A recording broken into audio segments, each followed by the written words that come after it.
Kami mengucap syukur ya Tuhan, Engkau sudah hadir dalam setiap kehidupan kami. Dan kami boleh membuktikan dalam segala keadaan Engkau tidak pernah meninggalkan. Terlebih lagi ya Tuhan, pada hari ini ketika kami sudah berkumpul di tempat ini, kami sungguh-sungguh merasakan Engkau hadir di tengah-tengah kami. Menikmati puji-pujian yang kami naik. Tiba saatnya ya Tuhan, kami mau juga merasakan kehadiran firman-Mu. Melalui apa yang kami baca dan yang akan hamba-Mu urai. Oleh karena itu Tuhan berilah pertolongan kepada hamba-Mu supaya boleh menyampaikan firman-Mu dalam bahasa manusia yang sederhana dan mudah. Dan biarlah setelah kami mendengarnya, kami menghadirkan firman-Mu hidup di dalam kehidupan kami. Demikian orang melihat bukan lagi kami yang hidup, tetapi firman-Mu yang hidup dalam kami. Ini doa kami ya Tuhan yang kami panjatkan dalam. Silahkan. Hari ini kita akan bersama-sama merenungkan, membaca dan merenungkan satu tema yang saya kira jarang. Dan saya cari terus terang di YouTube, adakah yang pernah khotbah bagian ini? Saya tidak menemukan. Mungkin saja YouTube saya kurang baik. Mari kita bersama-sama melihat satu ayat, dua ayat di dalam kitab Nabi Yehezkiel, pasal 14. Kitab Nabi Yehezkiel pasal 14, saya akan baca ayat 13 sampai 14. Saya akan baca yang di Alkitab saya, mungkin ada sedikit perbedaan dengan yang di sini karena saya pakai Alkitab terjemahan terbaru. Demikian bunyi firman Tuhan dalam Yehezkiel pasal 14 ayat 13. Hai anak-anak manusia, kalau suatu negeri berdosa terhadapku dengan berlaku tidak setia, lalu aku mengacungkan tanganku melawannya dengan memusnahkan persediaan makanannya dan mendatangkan kelaparan atasnya, serta melenyapkan dari negeri itu manusia dan binatang, maka biarpun di tengah-tengahnya ada Nuh, Daniel, dan Ayub, tiga orang ini, mereka akan menyelamatkan hanya nyawanya sendiri karena kebenaran mereka. Demikianlah firman Tuhan. Khususnya yang akan saya soroti ayat yang ke-14. Sekalipun Nuh, Daniel, dan Ayub ada di tengah-tengahnya, hanya mereka bertiga menyelamatkan mereka sendiri, tetapi yang lain tidak. Sehingga kalau saya mau mencoba pakai ayat 14 ini memberikan tema yang rada nyolot-nyolot gitu ya. Kalau Allah sudah ngambek, Nuh, Daniel, Ayub pun tidak kita. Dan kenapa saya mengatakan ayat ini jarang dikhotbahkan, karena orang lebih suka mendengar khotbah kasih setia Tuhan, tidak pernah kayak apapun, kalau kamu bertobat Tuhan akan itu tidak salah. Tetapi jangan lupa loh, kalau Allah sudah ngambek, lain ceritanya. Jelas sekali ayat ini berbicara. Sekalipun ada Nuh, ada Daniel, ada Ayub, memang gue peduli.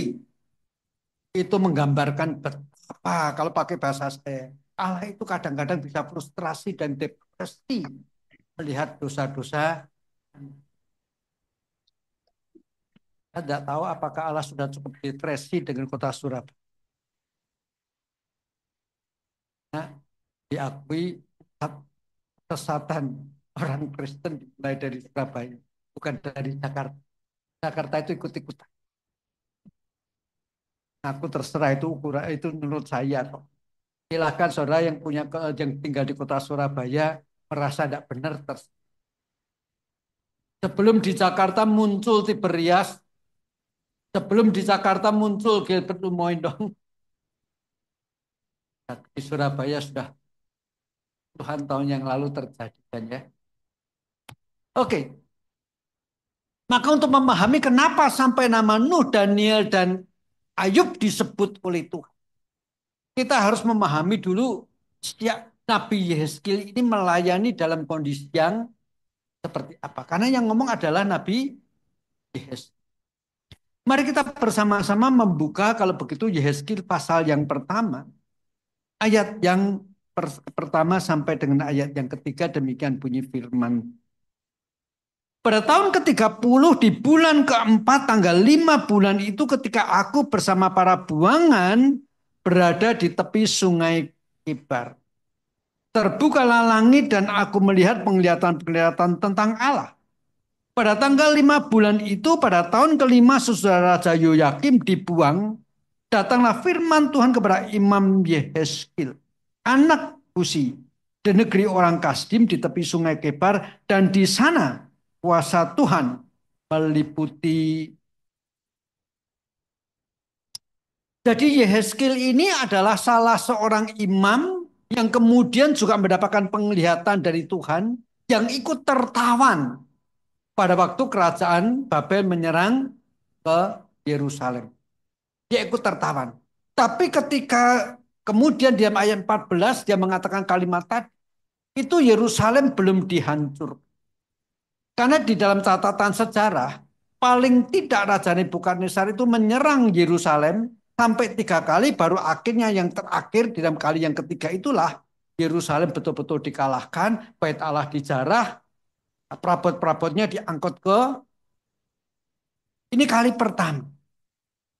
Termasuk dalam hal ini Yehezkiel ikut Nah, di dalam kondisi yang seperti inilah Yehezkiel melayani. Pada waktu dia di Sungai Baba dibawa ke Babel, dia terus-menerus berteriak bertobatlah, bertobatlah, bertobatlah, baik khususnya kepada orang-orang yang mengalami pembuangan. Sudah mengalami pembuangan masih belum itu kondisinya seperti. Dan sebetulnya kalau kita mau mundur lebih jauh lagi, sebetulnya itu dalam tanda kutip karena Tuhan terlalu bermurah hati kepada kerajaan Yehuda. 136 tahun sebelum peristiwa kerajaan Babel menyerang kerajaan Yehuda. 136 tahun sebelumnya itu kerajaan Israel sudah dikalahkan oleh kerajaan. Dan kerajaan Yehuda belum dikalahkan oleh kerajaan Asyur. Bahkan kerajaan Asyur sekarang dikalahkan oleh kerajaan Babel. Orang-orang Yehuda, kerajaan Yehuda merasa Tuhan mengasihi lebih daripada mengasihi kerajaan kami anak yang lebih disayang dibandingkan kerajaan Israel, kerajaan di utara yang sudah runtuh. Nah, cerita runtuhnya kerajaan Israel, di mana ibu kotanya Samaria, itu terjadi pada waktu kerajaan Asyur. Itu yang saya katakan 136 tahun sebelumnya. Pada waktu itu ketika kerajaan Israel dihancurkan, orang-orang yang ada di dalam kerajaan Israel kehilangan identitas. Mereka selama ini mengatakan apa? Tuhan pencipta langit dan bumi pelindung kami. Tidak mungkin kami bisa kalah. Kenyataannya kalah. Mereka sebagian diangkut ke tempat lain juga dibuang. Hilang dah. Asimilasi. Yang ada di Samaria juga asimilasi dengan orang-orang yang dibawa oleh kerajaan Asyur ke kota Samaria. Mereka juga asimilasi. Maka muncullah bangsa Samaria. Bangsa yang tidak murni lagi keturunan Abraham, darahnya tidak murni lagi darah Abraham, Ishak dan Yakub. Bangsa Indo. Itu sebabnya sampai zaman Yesus orang Samaria direndahkan karena dianggap apa? Tidak setia menjaga identitas sebagai umat pilihan. Tetapi ketika Israel hancur, kerajaan Yehuda masih utuh. Itu sebabnya mereka mengatakan kami ini kesayangan Tuhan. Lebih daripada Tuhan menyayangi kerajaan. Nah, saudara maaf nih, saya ngomong ya. Berbahaya sekali kalau seseorang merasa berkat Tuhan itu selalu ada pada kita. Itu berbahaya sekali. Akan menyebabkan akhirnya tidak pernah merasa Tuhan tidak bisa kesal dan frustrasi dengan dosa-dosa. Dan itulah yang terjadi dalam kerajaan Yehuda. 136 tahun lamanya mereka membangun satu konsep. Allah lebih mengasihi kami. Allah memberkati kami. Allah menjaga kami. Dan seterusnya.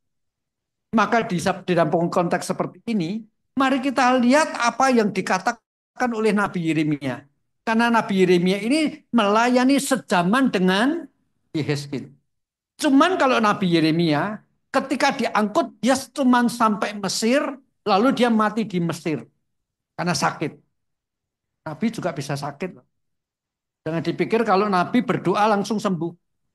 Nabi sakitnya pun sampai mati. Jadi Yeremia tidak sampai ke Babel. Di Mesir sudah mati. Tetapi sebelum mereka ditawan, sebelum Nebukadnezar berhasil masuk ke Yerusalem, Yeremia itu di dalam pasal 7 mengingatkan kerajaan Yehuda untuk bertobat. Mari kita lihat Yeremia pasal 7, saya akan baca ayat 3 dan 4, demikian bunyi firman Tuhan. Yeremia pasal 7 ayat 3 dan 4. Beginilah firman Tuhan semesta alam, Allah Israel. Perbaikilah tingkah langkahmu dan perbuatanmu, maka kamu akan kubiarkan tinggal di tempat ini. Janganlah mempercayai kata-kata dusta ini. Ini baik Tuhan, baik Tuhan, baik. Nah, kenapakah Yeremia berteriak jangan percaya dengan perkataan yang mengatakan ini baik Tuhan, baik Tuhan, baik Tuhan. Ceritanya tuh begini. Ketika sekarang kerajaan Yehuda terancam oleh ekspansi kerajaan Babel yang dipimpin oleh kerajaan Raja Nebukadnezar, nabi-nabinya, pengajar-pengajarnya, atau pakai bahasa modernnya, pendeta-pendetanya, menyampaikan berita dan firman yang sesat. Tenang, tenang, tenang, nggak usah khawatir. Kalau dulu 136 tahun yang lalu kerajaan Israel hancur, karena di Israel tidak ada bait Allah. Jangan lupa, ibu kota Yerusalem. Di Yerusalem ada bait Allah yang dibangun oleh Raja Salomo. Allah beserta kita. Tenang, ada bait Tuhan. Itu kata orang-orang pengajar sesat. Yeremia dengan berani mengatakan jangan percaya. Dengan perkataannya mengatakan bait Allah itu bukti Allah hadir di tengah-tengah kita. Dan karena Allah hadir, tidak mungkin kita kalah. Ini cikal ajaran-ajaran sesat waktu itu. Ada bait Tuhan, ada bait Tuhan. Allah selalu menyertai kita. Kita anak raja. Itu cikal bakal teologi sukses dan teologi kemakmuran yang berkembang hari. Itu sudah dilawan sejak zaman. Tapi mereka tidak bertobat. Maka itu sebabnya benar-benar mereka sebagian orang rajanya ikut tertawan. Yehezkiel ikut sudah dalam kondisi seperti ini mereka tidak maka Yehezkiel berkata, jangan sampai loh ya Allah itu ngambek. Jangan sampai. Kalau Allah sudah ngambek, dia sudah tidak peduli apa. Sekalipun berdiri di depan Allah, Nuh, Daniel, dan kenapa sampai 3 nama ini yang disebut oleh Yehezkiel? Maka mau tidak mau kita harus melihat satu persatu nama. Tentang Nuh siapa yang tidak kenal? Tetapi mau tahukah Nuh itu hidup pada zaman apa? Nuh itu hidup pada zaman yang begitu rusak. Begitu rusaknya, begitu berdosanya ketika Nuh hidup pada zamannya. Sampai-sampai Tuhan itu ngomong, aku nyesel menciptakan manusia. Mari kita bersama-sama melihat Kejadian pasal 6 ayat yang ke-6. Demikian bunyi firman. Lalu Tuhan menyesal bahwa ia telah menjadikan manusia di bumi dan hal itu memilukan hati.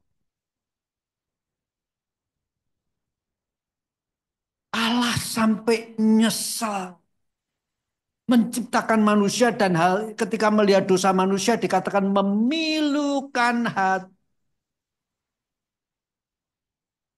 Dosa pilu itu sedih pangkat 7 kira-kira gitu. Sedih itu 1-2 hari selesai. Yang namanya pilu itu menusuk sampai hati yang Allah. Jangan dipikir nggak bisa frustrasi dan depresi. Ya bisa. Khususnya melihat dosa-dosa apalagi dosa anak-anak. Benar. Tetangga saya kalau nakal, nakal bener itu. Cuman gitu toh. Tapi kalau anak saya yang nakal, mau ngomong apa ini gitu loh ya.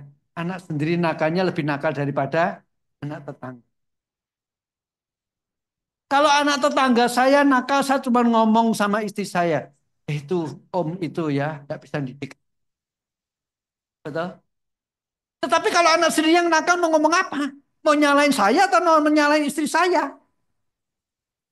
Frustrasi. Allah juga digambarkan oleh Alkitab juga bisa seperti maka itu sebabnya dikatakan Allah nyesel menciptakan manusia dan sampai betul-betul sedih banget itulah yang namanya pilu. Tetapi di tengah-tengah situasi seperti ini ada Nuh yang menjadi anak penghibur. Dia setia, dia taat. Dasar umur kita sampai berapa lama sih nanti? 70 tahun, 80 tahun?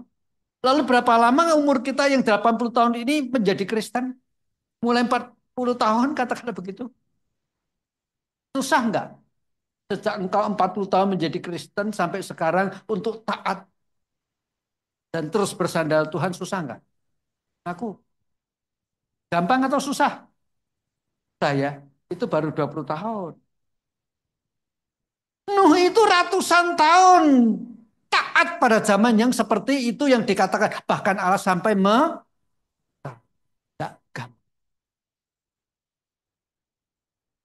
orang seperti ini pantas disebut oleh Yehezkiel. Ini orang luar biasa. Tetapi walaupun dia luar biasa, kalau Allah sudah ngambek, walaupun berdiri di depannya tidak digubris. Hati-hati.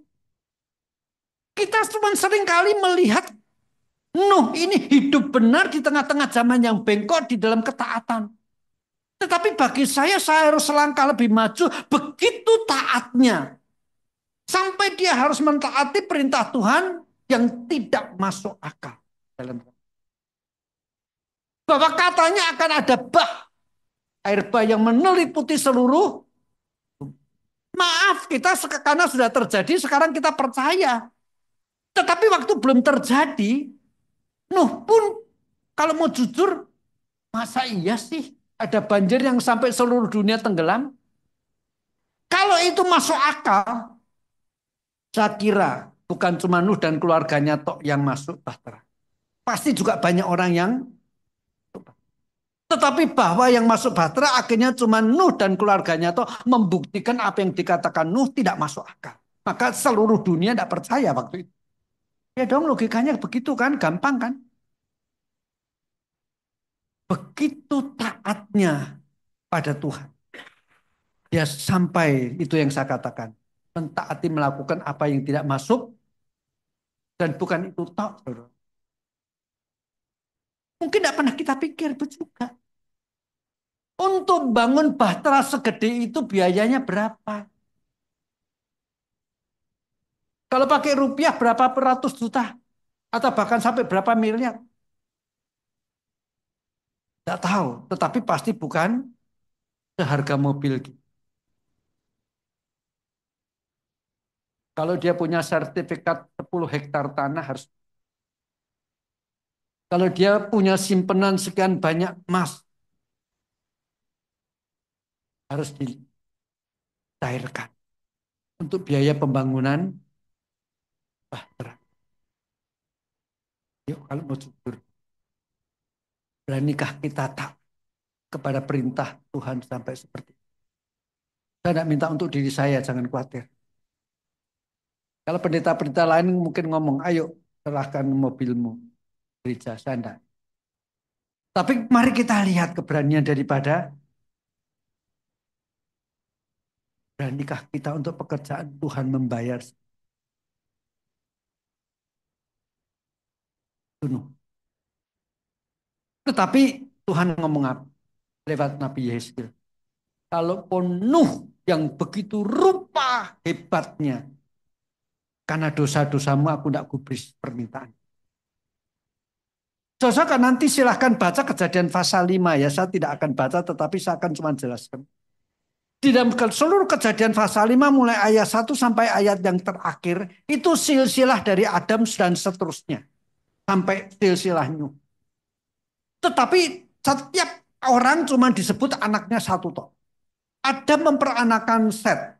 Set memperanakan Enos. Enos memperanakan siapa? Terus satu toh anaknya. Tapi sampai ketika Nuh dikatakan dialah anak penghiburan. Dan Nuh memperanakan Sem, Ham, dan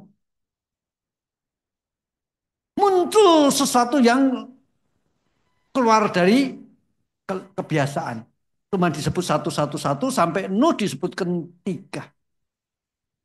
Sebab bagi Allah, Nuh anak penghiburan.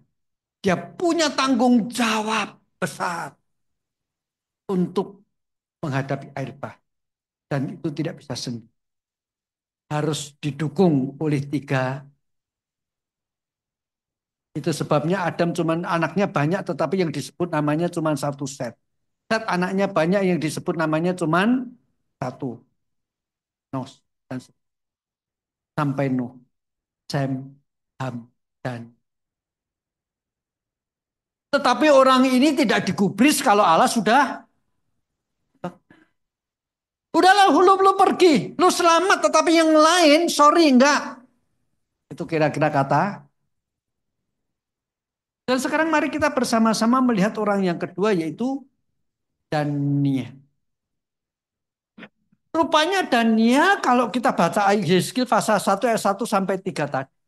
Itu adalah yang termasuk tertawan dalam rombongan pertama bersama-sama dengan Yeskil.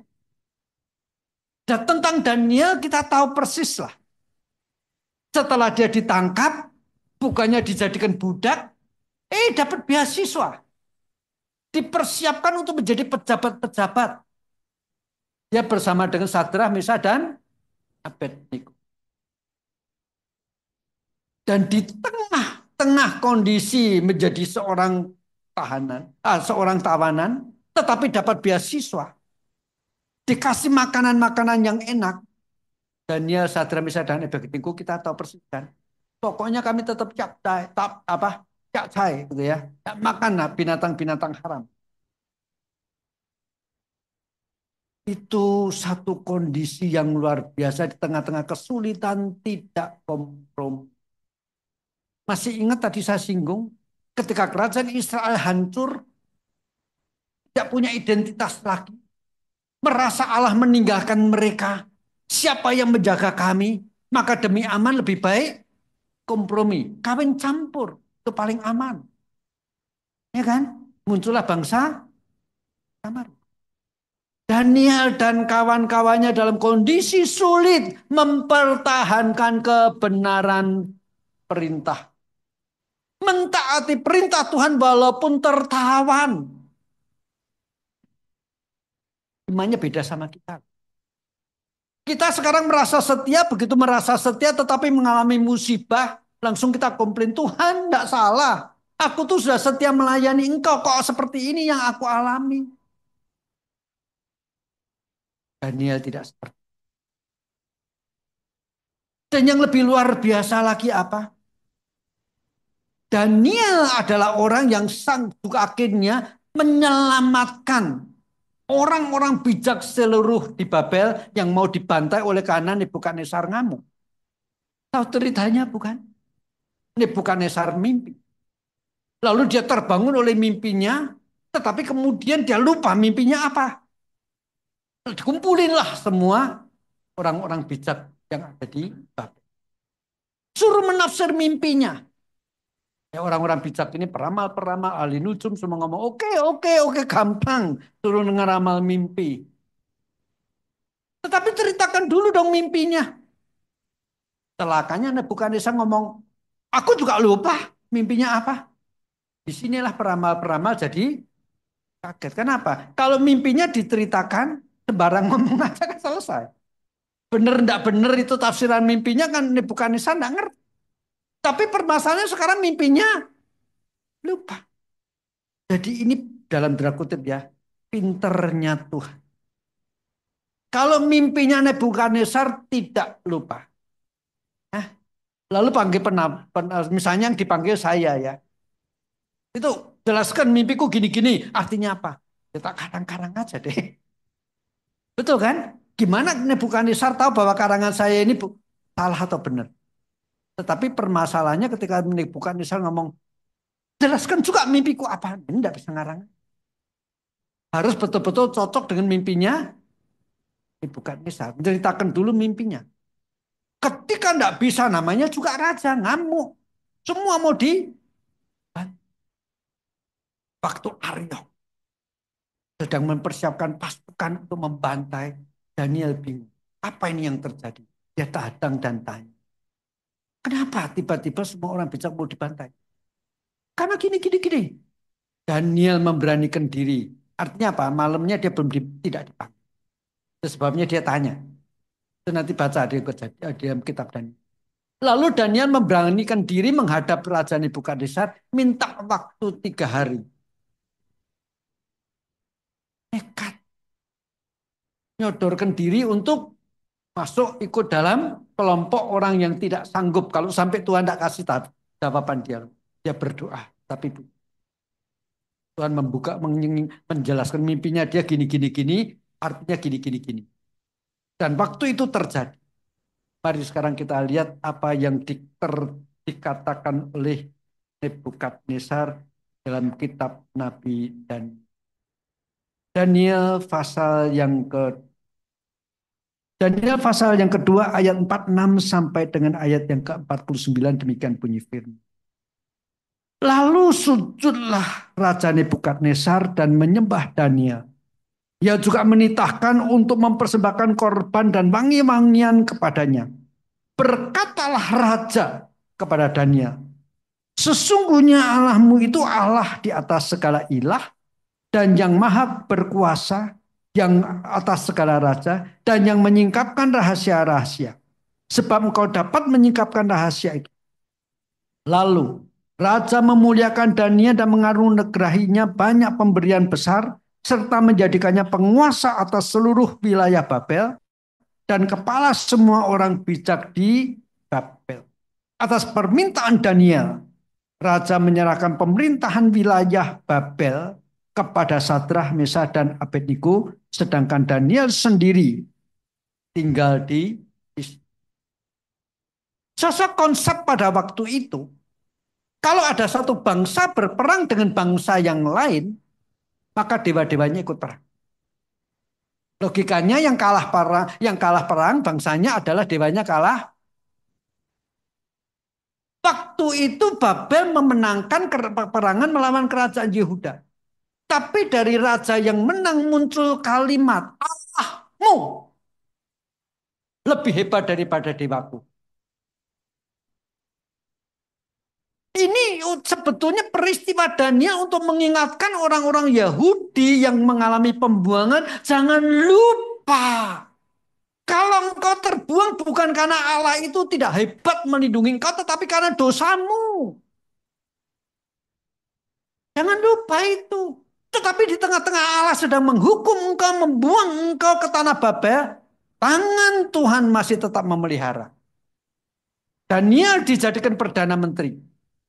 Begitu diangkat menjadi Perdana Menteri, dia mengusulkan Sadrah, Mesah, dan Abednego untuk menguasai, perhatikan ayat 49 saya baca lagi. Atas permintaan Daniel, Raja menyerahkan pemerintahan wilayah Babel kepada Sadrah, Mesah, dan Abednego.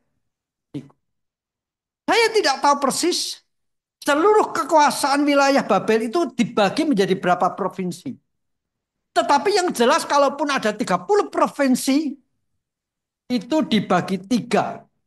Dan masing-masing diawasi oleh Sadrah, Mesah, dan Abed.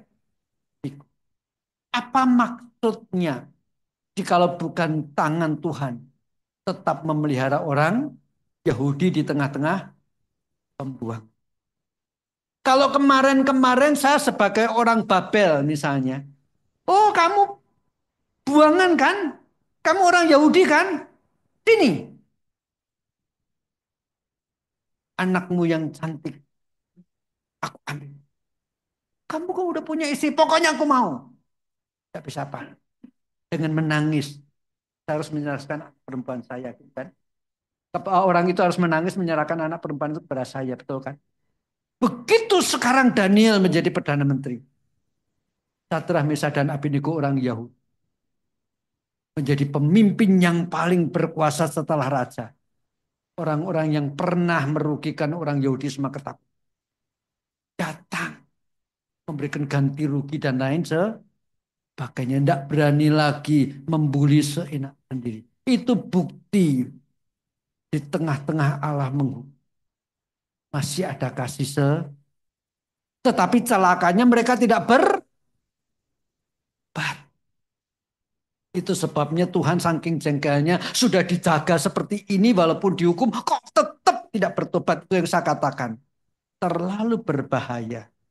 Terlalu lama dalam perlindungan Tuhan.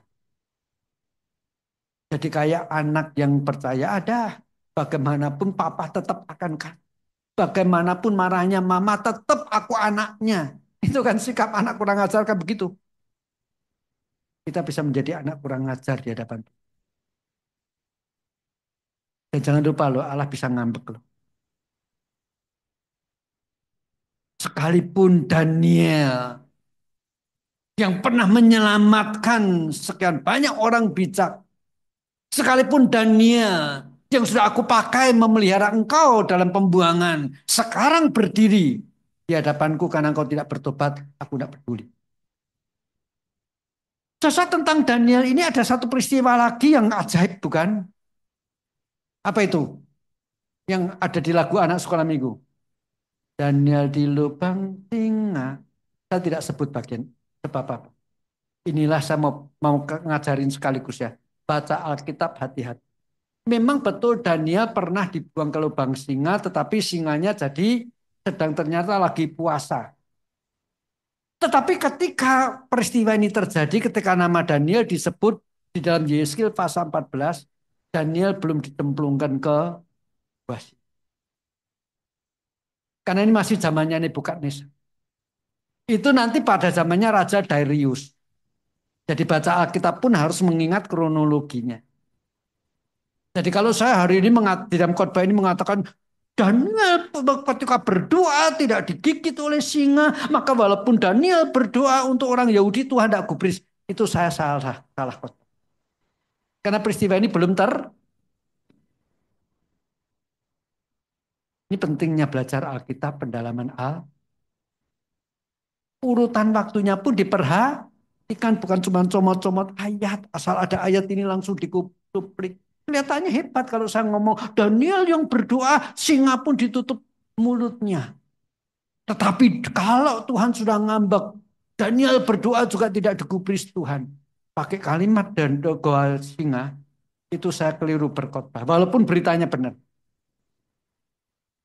Daniel waktu itu baru melakukan dua hal yang istimewa. Menafsir mimpi dan kemudian juga ketika tidak kompromi ketika masa studi. Dua singa jangan disebut. Belum terjadi. Dan saking jengkelnya Tuhan terhadap dosa orang Yahudi. Sorry ya. Kalaupun Nuh yang begitu hebat. Kalaupun Daniel yang kamu tahu dan kamu kenal. Karena sezaman dengan engkau. Sudah aku pakai untuk memelihara engkau. Sekarang berdiri di hadapanku. Aku tidak akan gubris. Cukup menyelamatkan mereka. Tapi tidak akan menyelamatkan engkau. Dosamu, hai orang-orang Yahudi. urusannya dengan aku. Bukan dengan Nuh, bukan dengan, dan yang terakhir saudara. Satu nama yaitu Ayub. Kenapa Ayub yang disebut? Sebab Ayub ini pernah menjadi kebanggaan Tuhan yang luar biasa. Suatu kali ketika anak-anak Tuhan sedang berkumpul, ikut menerobos masuk, ketemu dengan Tuhan itu siapa? Iblis. Nanti baca ya Ayub pasal 1 dan pasal 2. Lalu ketika iblis datang, Tuhan pun tanya kepada iblis, kamu dari mana? Jalan-jalan. Dari Tunjungan sampai ke Kenjeran. Oh gitu ya. Kamu jalan-jalan lihat enggak hambaku Ayub? Jami kan. Jadi ketika Tuhan tanya kepada iblis, kamu kelihat Ayub enggak? Itu ada semacam kebanggaan. Hebat. Dia tidak ada seorang pun yang setia, yang beribadah kepada Tuhan seperti itu. Kebanggaan Tuhan. Tapi celakanya kebanggaan Tuhan yang dibanggakan Tuhan bahkan di hadapan iblis, sama iblis dihina. Haha Tuhan, itu kan karena kamu kan memberi dia berkat begitu banyak. Kekayaannya limpah ruah. Keluarganya harmonis, anaknya banyak. Dan dia punya reputasi nama yang baik. Normal. Itu kata iblis. Terus pada waktu iblis ditanya, kamu ketemu Ayub enggak? Itu ada semacam kebanggaan. Bukan di dalam hati. Kalau misalnya sekarang ini iblis ketemu Tuhan lagi lalu ditanya, iblis kamu dari mana? Baru aja jalan-jalan lihat kota Surabaya. Aku khawatir Tuhan ngomongnya ini. Kamu enggak nengok gereja-gereja di Surabaya kan? Ngerti yang maksud saya ya? Ya, lihat, syukur kalau kamu enggak lihat gereja-gereja di Surabaya. Itu artinya Allah malu bang. Apakah hari ini jikalau iblis berkata, aku baru saja mengunjungi satu demi satu gereja di Surabaya. Tuhan berani ngomong jami kan? Apakah berani? Mungkin cuma satu tok yang disebut seperti Ekos. Tapi mungkin loh ini saya ngomongnya loh, jangan senang dulu. Saya kan ngomongnya mungkin. Tidak berani memastikan. Beda sama pendeta-pendeta lain yang berani memastikan kamu pasti akan begini, kamu pasti bakal begini. Siapa saya berani memastikan? Jadi saya sambil muji, sambil mengatakan mungkin. Syukur-syukur kalau iya sih. Tapi kalau enggak, bertobatlah. Maka tobatlah. Ayub itu seperti. Tetapi ketika nama baiknya, kekayaannya, dan semua keluarganya musnah. Dia tetap berserah total. Beribadah kepada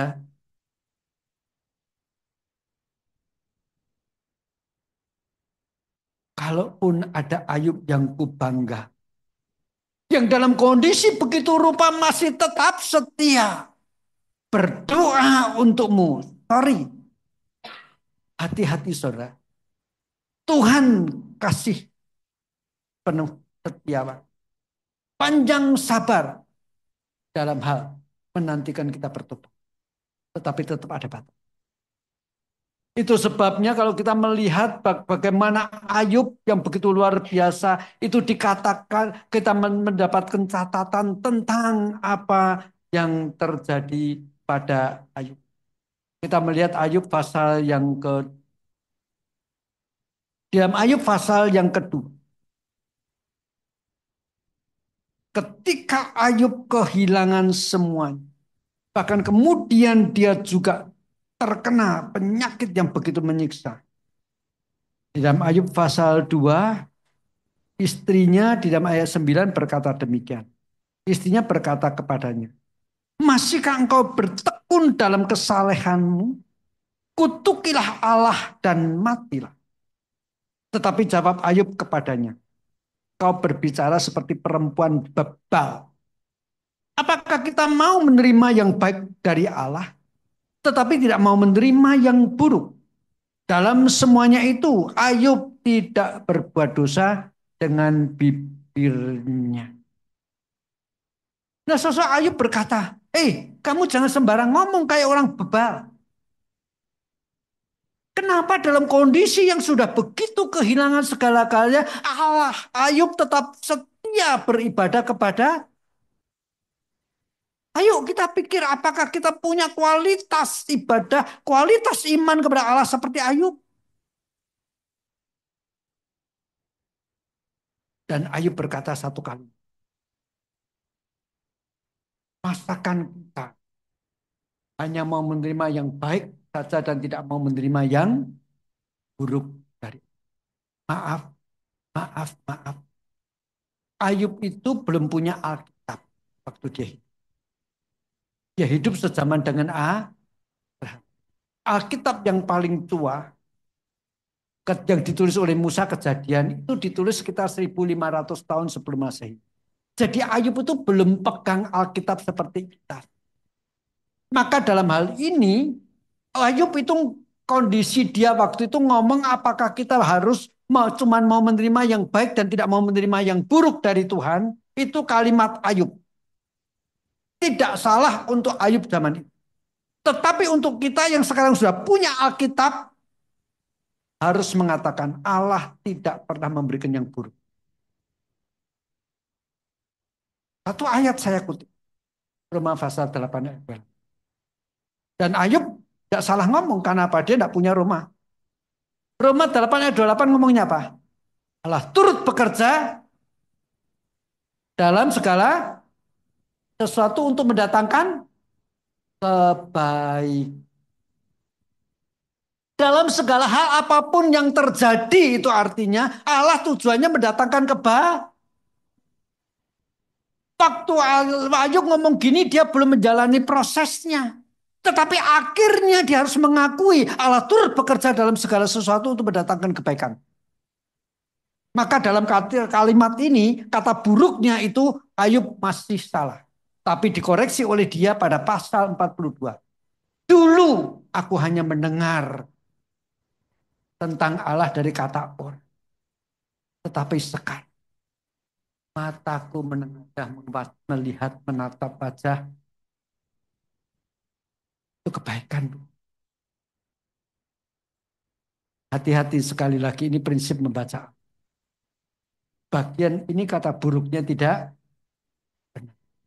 Allah tidak pernah memberikan yang buruk kepada. Itu sebabnya Tuhan Yesus juga pernah berkata. Jadi kalau engkau yang jahat tidak memberikan batu kepada anaknya yang minta roti. Apalagi bapamu yang minta. Carilah dan ketuklah. Maka engkau akan minta pertobatan yang sebelum kau meminta berkat-berkat sasi. Minta apa? Minta kepuasan rohani. Minta atas kelaparanmu tentang kebenaran. Sebelum meminta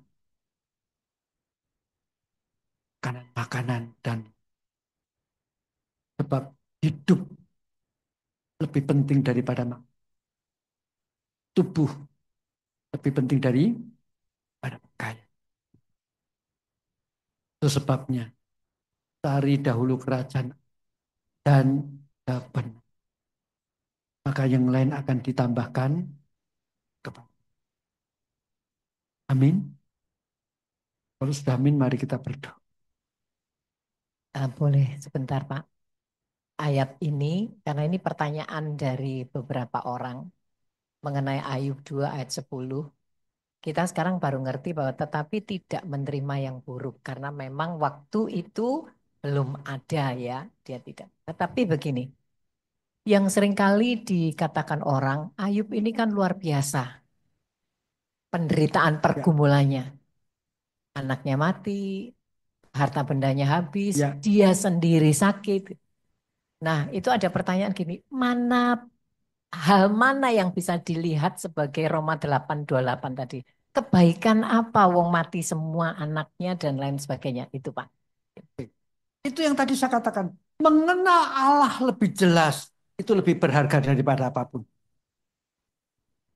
Maaf kata nih ya. Saya sedikit sharing. Ada seorang yang saya kenal di Jakarta.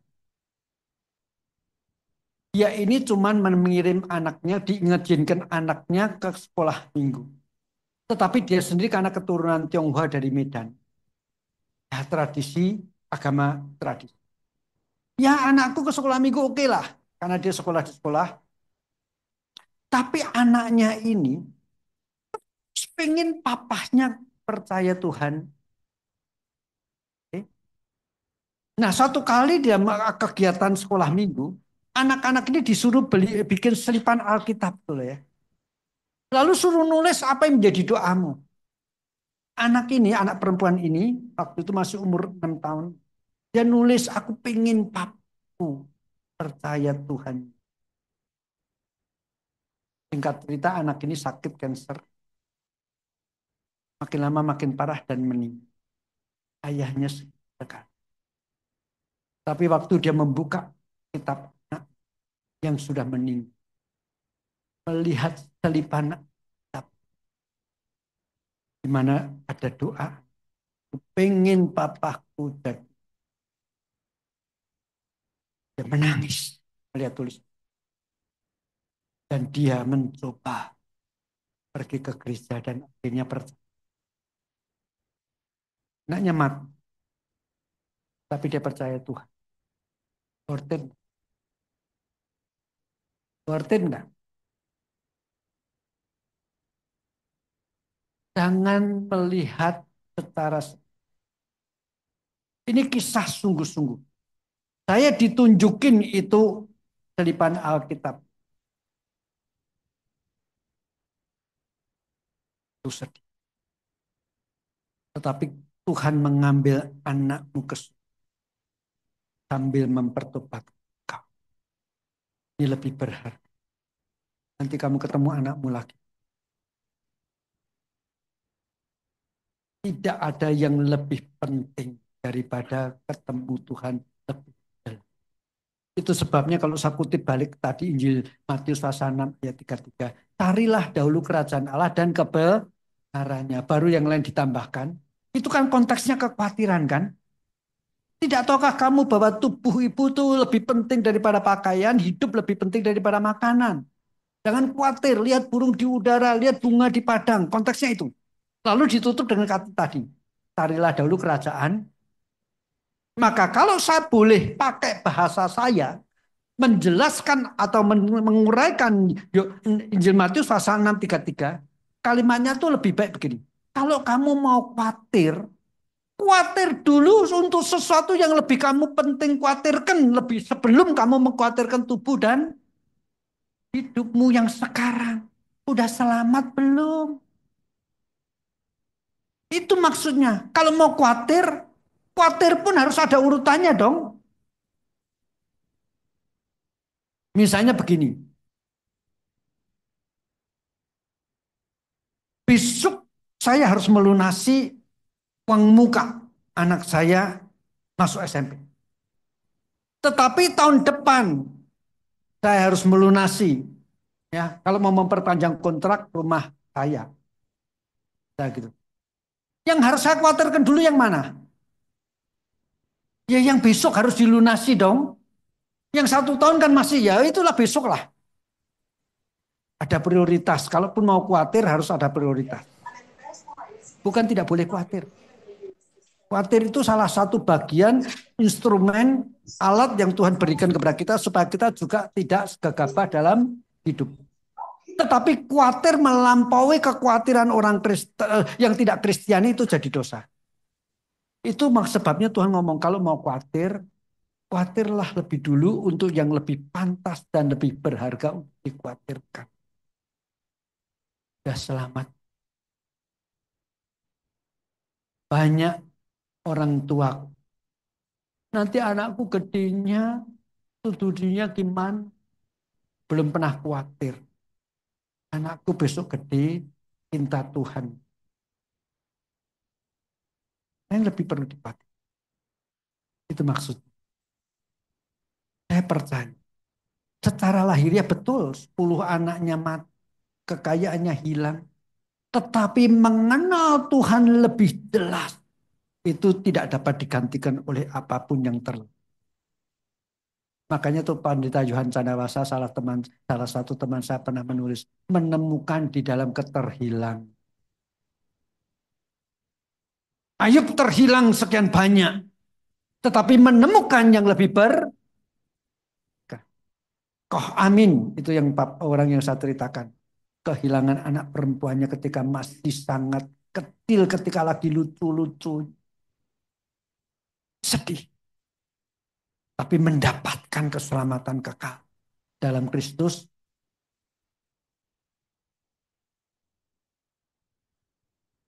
Allah turut bekerja dalam segala sesuatu untuk mendatangkan kebaikan. Oke,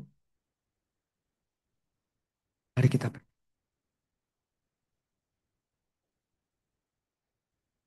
Kami mau menanamkan apa yang baru saja kami dengar dalam pikiran dan hati kami. Kami tahu ketika peristiwa itu mungkin terjadi pada diri kami tidak mudah, bahkan sulit untuk kami terima. Namun kami percaya waktu itu Roh-Mu akan menguatkan kami, menyertai kami hingga kami boleh mempunyai ketekunan. Ketika kami hatinya mempunyai kerinduan untuk tekun dan setia dalam segala keadaan. Terima kasih Tuhan untuk semua yang boleh kami renungkan. Dalam nama Kristus Yesus kami berdoa. Amin.